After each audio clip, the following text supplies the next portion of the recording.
What's up, guys? It is Corey from SuperKamiGuru9000, and welcome to my review of Bleach, Chapter 522. Boy, this chapter came out of nowhere. I didn't even know it was going to be coming out this week, and it came as a surprise. And it sucks because I actually wanted to review Naruto with Christian this week, but I couldn't. But make sure and check out our review of Naruto. That's going to be out today. And I may put out a separate video because I got to address this whole Naruto Hinata thing. If you guys want more awesome anime reviews, me and Christian just reviewed the second movie in the brand new Berserk film trilogy, Berserk, The Golden Age, Art 2, The Battle for Doldry, and it's an awesome review. We put a lot of work into it. So if you guys want to check that out, I'll put an annotation above, and I'll put a link to it in the description box below, so make sure and check that out, guys. But really, it's all about Bleach this week, and there's some really cool stuff. It was mostly a very funny chapter. We are finally introduced to Nemaya Oetsu, and he's a really interesting character, to say the least. He's really goofy, really over the top. He has a funky hairstyle, and he's just an all-around weird dude. And we can actually see that Ichigo and Renji have just came up to this guy in his weird sort of Phoenix Palace. And it's super over-the-top looking. One thing I think is funny is they actually arrived by landing on Kons again. It was very funny. And they arrive there, and they go in this place, and it is full of these super hot women. They're all over the place. And Ichigo and Renji are sort of reluctant at first. They're not quite sure what is going on here. But Kons is extremely excited, and they're introduced to the creator of the ZanpakHO's, Nemaya Oetsu. And he basically does this sort of weird gesture. He's like, come on, guys, go with me, come on. And they do this sort of weird headstand thing. It's really weird and really goofy and over the top. But this is all a setup for actually what happens in the second half of the chapter. All of a sudden, this other girl appears who's way more serious and even pushes Oetsu around a little bit and says, come on, let's take these guys to the real place. And they go up to this place on a hill, which literally looks like this old shack. And apparently this is the real Phoenix Palace, and Oetsu only created that other place because he wanted to have something really big and flashy. And he basically dumps Ichigo and Renji into this dark hole in this place, and he tells them, so, you guys didn't realize that all those girls back there were ZanpakHO's? I don't see it.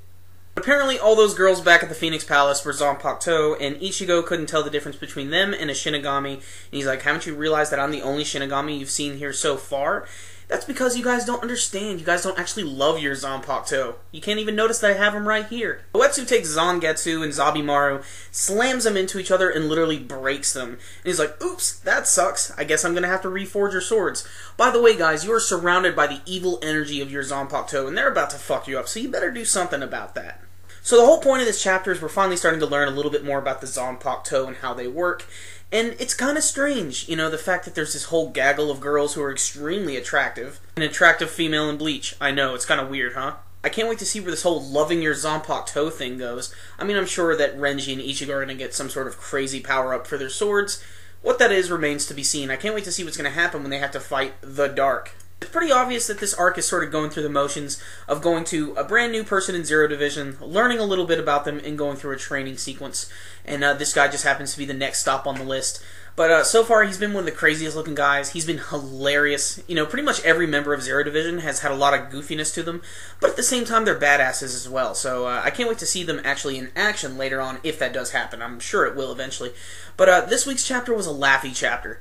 That wasn't a bad thing. You know, I was glad we finally got introduced to this one member of Zero Division who's been sort of pushed aside up until this point. And he's a crazy character. You know, he's real goofy looking. His hairstyle's nuts.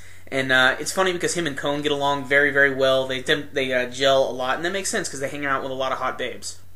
I still don't fucking get it. Point is, I thought this was still a very good read. It's an informative chapter for Bleach. It's something you're going to learn about a few more things, and maybe, you know, open the lid on a few things you never even thought about.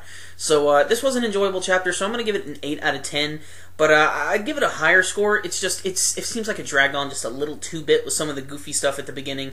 But this is a weekly manga chapter, so I can't expect a giant book-sized thing to come out. But it's still an enjoyable read, especially if you're a Bleach fan, and especially if you're reading this current arc, so make sure and check it out, guys. So how did you feel about the introduction of Nemaya Oetsu? You can let me know with your comments below. And remember, guys, as always, if you like this video, make sure and give it a thumbs up. It really helps these reviews out a lot. That concludes this review today. SuperKamiGuru9000, out.